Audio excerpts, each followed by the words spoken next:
Aproveitamento dos resíduos agroindustriais em bioprocessos como substrato de enzimas é muito importante na indústria e para o mercado econômico do Brasil, que é um dos maiores exportadores de alimentos que geram resíduos de alto valor agregado.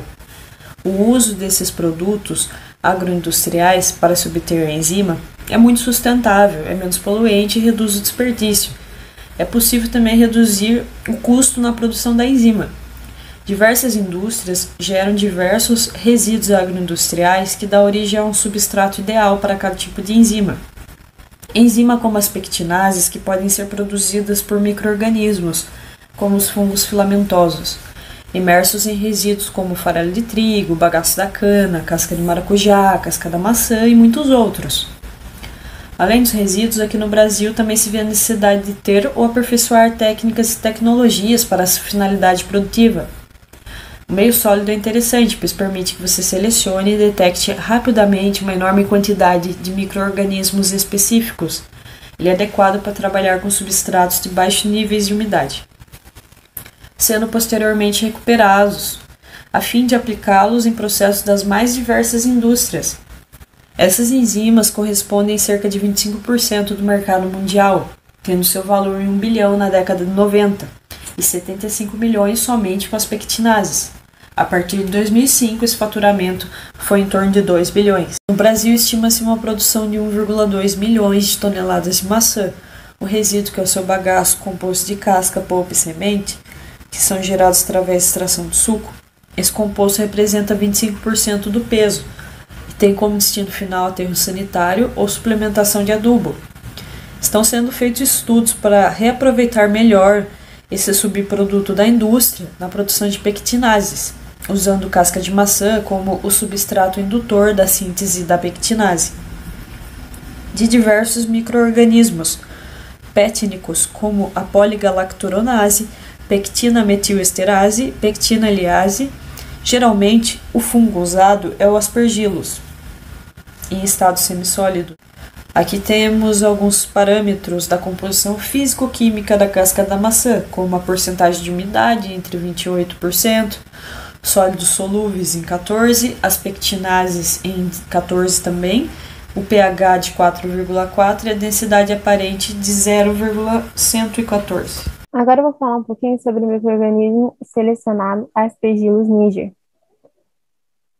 Dentre os micro-organismos que produzem ou sintetizam enzimas, os fungos são os mais utilizados pelo fato que aturam dentro do pH de 3 a 5,5, sendo compatível com as utilizadas na produção industrial de suco. Possuem como principal vantagem que cerca de 90% das enzimas produzidas são excretadas no meio do cultivo, e isso facilita a recuperação e a purificação.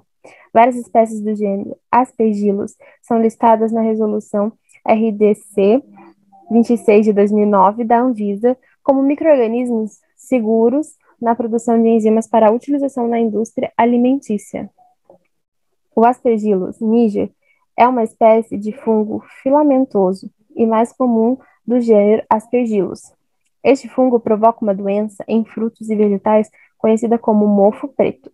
É um contaminante que está presente de forma comum nos alimentos. Também está presente no solo e são encontrados em ambientes internos e realizam um crescimento em ambientes ricos em oxigênio e também atividade enzimática em cultivos sólidos com pH de 4,0 em temperatura de 40 a 50 graus Celsius. Bom, para a etapa de extração enzimática, é seguido essas etapas. A primeira etapa é o processo de higienização das cascas de maçã. Em seguida, é feita uma secagem em estufa a 60 graus por 30 horas. Isso, diminui a umidade presente nas cascas e também evita o crescimento de micro-organismos indesejáveis. Em seguida, é feita uma caracterização desse resíduo, analisando as características físico-químicas do resíduo, como a análise de densidade, pH, o teor de sólidos solúveis, ou seja, o grau Brix, e o teor de pectinas. São as características necessárias para o crescimento do micro-organismo no meio e a produção de enzimas. O processo de obtenção do micro-organismo é feito de forma natural, com os micro-organismos presentes no resíduo. onde as cascas da maçã são colocadas em placas e acondicionadas em ambientes protegidos da luz, favorecendo, né, o crescimento microbiano.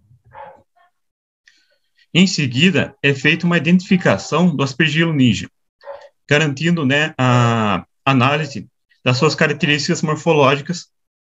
Identificando o Aspergillus niger, é feito um pré-inóculo do micro-organismo em fermentadores contendo 100 a 500 litros do cultivo, similar ao utilizado para a produção enzimática. Isso facilita a fase de adaptação do micro-organismo. Em seguida, é feita a inoculação do micro-organismo no restante dos resíduos, sendo feito principalmente com suspensão de esporos, já que o Aspergillus niger é um fungo e libera, né, esporos para o seu crescimento. Nessa etapa, serão realizadas variações na temperatura e no pH do resíduo para a avaliação da atividade enzimática. Em seguida, é feita a separação, a extração enzimática do meio de cultivo, também conhecido como downstream, visa, né, a recuperação das enzimas e a separação dos metabólitos indesejáveis. Esse processo foi feito com a centrifugação em condições de 180 RPM a 30 minutos. O processo de concentração visa, né, a concentração de enzimas de interesse e pode ser feita por evaporação a vácuo ou por processos mais modernos, como a ultrafiltração. O processo de purificação tem como objetivo, né, a purificação das enzimas e pode ser feita com a precipitação em sulfato de amônia, que é uma substância que apresenta baixo custo, alta solubilidade e uma proteção natural das enzimas. Mas também pode ser feito utilizando técnicas como a cromatografia. E, por fim, o acabamento do produto final, que as enzimas podem ser armazenadas brutas ou purificadas em forma líquida, granulada ou liofilizada, com a adição de estabilizadores para manter a atividade enzimática conservada. O processo de obtenção dos micro-organismos, como foi falado, né, foi feito de forma natural, com os micro-organismos presentes na casca de maçã, aonde foi inoculados e mantidos por 4 dias de incubação, e foi feita uma captação dos esporos que cresceram nesse meio, inoculadas em diversas placas para o crescimento microbiano.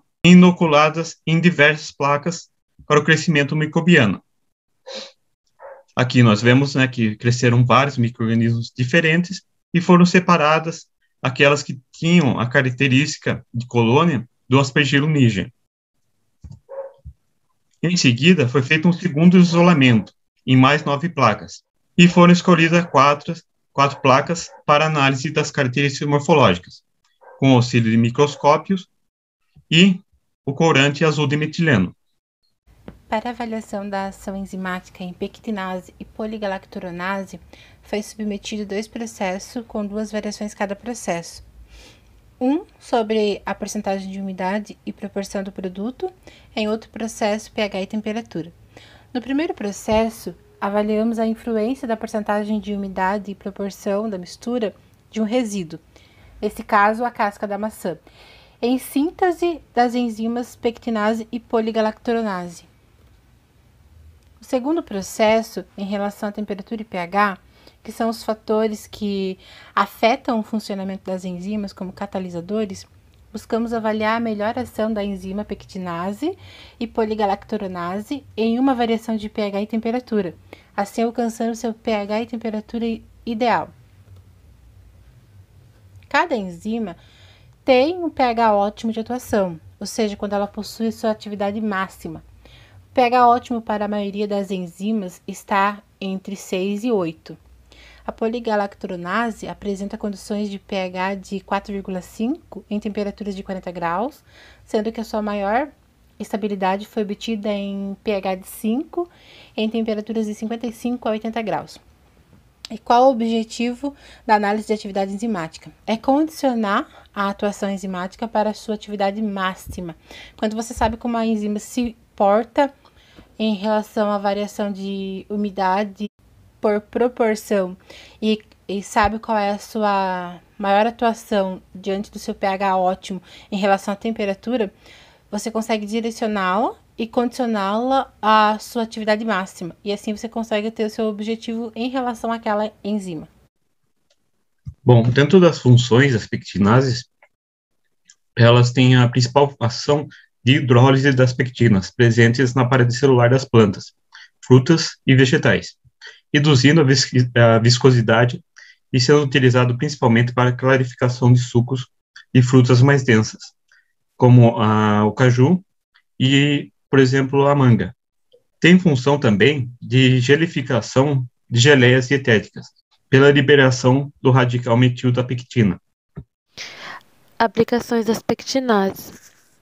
Elas são muito utilizadas nas indústrias de sucos de frutas, principalmente para reduzir a viscosidade, né, e aumentar e melhorar a eficiência de filtração e clarificação no tratamento preliminar de uvas em indústrias vinícolas, né, na maceração, né, que auxilia na extração de pigmentos de cor de uva, aumenta a qualidade e a estabilidade, né, facilitando esse processo de filtração e clarificação do vinho.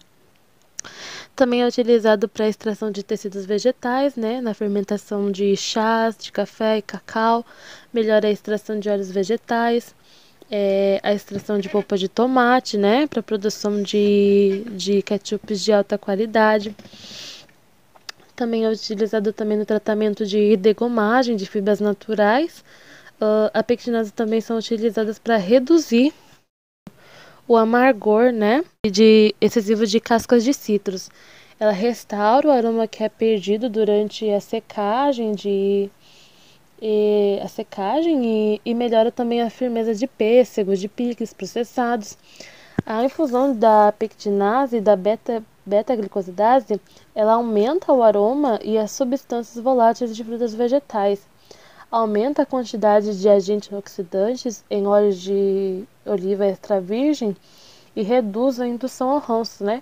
Além de outras aplicações. Bom, essas foram as nossas referências para a realização do nosso trabalho. E muito obrigada por assistir a nossa apresentação.